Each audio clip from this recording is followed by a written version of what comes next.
Tonight, 5 Providence schools will soon be closing for good.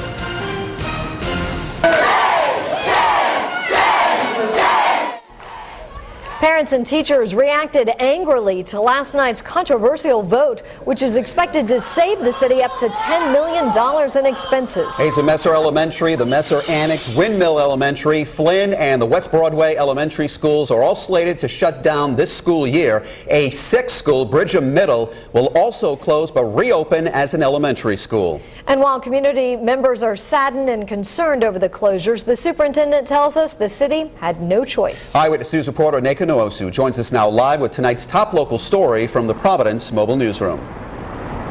Well, Mike, Susan, one day later, the wound is still very fresh here in Providence. I spoke to one teacher early this morning who was crying on the phone as we talked. I also talked to the dad of a 3rd grader.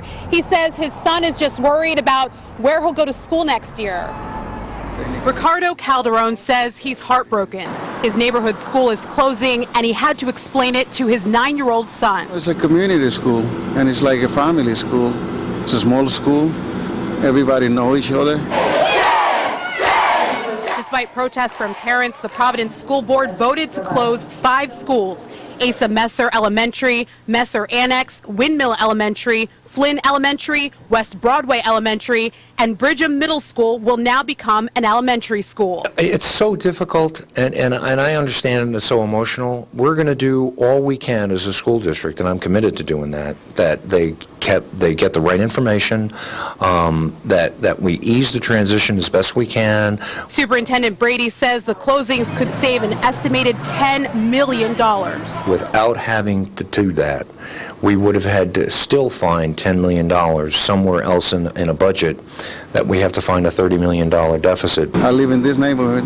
I own a house, and I feel that my neighborhood is really going to go down. And I also asked the superintendent about the teacher firings. You'll remember earlier this year, the school board voted to fire all of the Providence teachers. The superintendent says just because those certain schools are closing, that doesn't necessarily mean those teachers will lose their jobs. The school board will have to vote on a final decision. Live at the Providence Mobile Newsroom, I'm Neka Nwosu, Eyewitness News.